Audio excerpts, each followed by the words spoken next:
السلام عليكم، ازيكم يا حبايبي؟ عاملين ايه؟ يا رب تكونوا بخير. النهارده انا جايلكم بوصفه جديده. هنعمل مع بعض الكاتشب. هنعمل كاتشب في البيت احسن من بتاع بره، احسن من المعلب. انا جايبه هنا ده نص كيلو طماطم، وده قرنين فلفل حامي وليمونه وملح، معلقه ملح ومعلقه سكر، وده خل معايا هاخد منه برضه شويه. فهنجيب اول حاجه بقى هنعمل ايه. هنجيب حله زي دي كده، وهمسك الطماطم واحده واحده كده واعمل كده. هفتحها بس من هنا فتحة صغيرة بس كده زي ما انتوا شايفين، واحطها كده. والبردة دي هخلص على نص كيلو كله، برضه نفس النظام من تحت كده، واحط لها شوية مية صغيرين واسيبها تتسلق لحد ما تطيب خالص في السليق. باخدها بعد كده اضربها في الخلاط، بقشرها واضربها في الخلاط واصفيها كويس، ونبدأ نحط معانا بقى الليمون والشطة والسكر والخل. كده انا خلصت النص كيلو كله. انا خلاص يا حبايبي قطعتها بالشكل ده كده، قطعتها من هنا كده عشان لما تتسلق واجي اقشرها تبقى سهله معايا في التقشير، ما تتهريش مني، لان الطماطم طبعا بتبقى طيبه، فلما نيجي نقشرها بتبقى تتهري معانا. فانا بعملها كده عشان خاطر ما تتسلق ده كله بيفتح لوحده بقى، بتبقى سهله معايا في التقشير. انا هسيبها دلوقتي تتسلق، ولما تتسلق هوريها لكم بقى هي بقت عامله ازاي، وبعد كده هنضربها في الخلاط. فدلوقتي هاخدها عشان ودي يا حبايبي بعد ما الطماطم استوت خلاص اهيت زي ما انتوا شايفين. انا سبتها بردت شويه، هطلعها بقى واحده واحده كده واقشرها. الفتحه دي بقى اللي احنا فتحناها في الاول كده دي بتسهل عليا التقشير، بقشر كده بكل سهوله. شايفين ازاي؟ عشان الطماطم بقى طيبه معانا،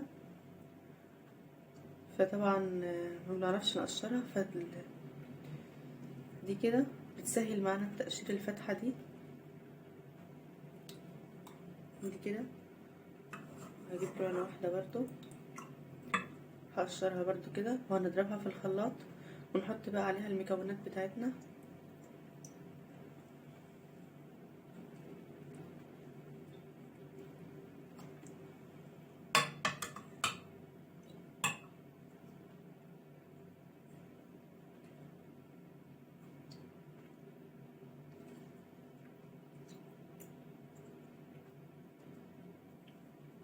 انا بعد ما اعملها في الخلاط هخلطها في الخلاط، هصفيها برضو مش هسيبها عشان خاطر البذر ده لازم يتصفى. يا حبايبي كده اهو حطيتها كلها في درق الخلاط. هحط بقى معاها الشطه دي، انا بحب الكاتشب يبقى حراق، فهحط معاها القرنين شطه ينضربوا معاها في الخلاط عشان يبقى حراق ويطيبوا سوا. واعملها في الخلاط وارجع لكم تاني، هضربها في الخلاط وارجع لكم تاني. انا خلاص يا حبايبي ضربتها في الخلاط اهي زي ما انتوا شايفين كده، وصفيتها كمان في المصفى. دلوقتي بقى هحط عليها السكر، معلقه سكر كبيره زي ما انتوا شايفين كده. في ناس بتحب تحط نشا، بس النشا ما بتديهاش طعم حلو، بيبقى باين في الكاتشب ان هو واخد طعم النشا فما بتبقاش حلوه. فانا بعمله كده بيبقى جميل جدا. ده ملح، فانا مش هحط الكميه كلها، هحط بس دولت نص معلقه كده عشان ندوق برضو الاول.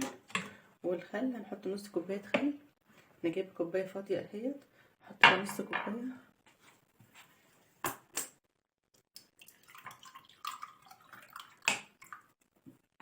بس كده كفايه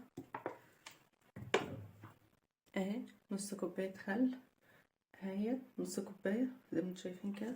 هحطها برضو هنا واسيبها بقى تطيب على نار هاديه. ودي ليمونه مفيهاش منها البذر، احط بقى عصره ليمونه كده.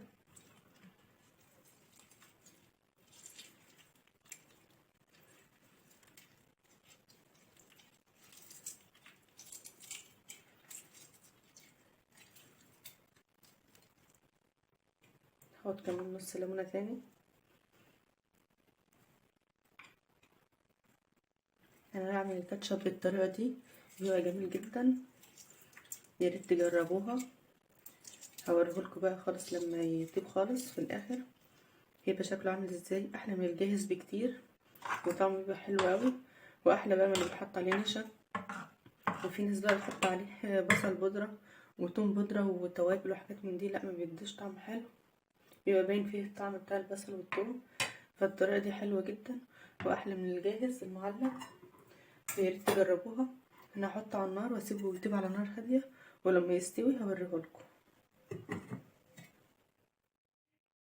وده يا حبايبي كانت نهايه الكاتشب. انا عملته بالطريقه دي زي ما انتم شايفين كده اهو، حلو ازاي، جميل جدا. انا عملته بالطريقه دي، يا رب يكون عجبكم اهوت. شايفين جميل ازاي وحلو ازاي بالطريقه اللي انا عاملاها، وكمان طعمه حلو وسبايسي جدا. هو ده الكاتشب اللي انا بعمله بالطريقه دي.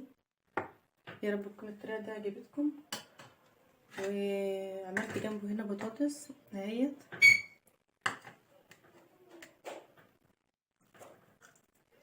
طعمه حلو جدا بالبطاطس. ويا رب تكون الطريقه دي عجبتكم. متنسوش بقى تعملوا لايك واشتراك في القناه عشان يوصلكوا كل جديد. اشوفكم على خير.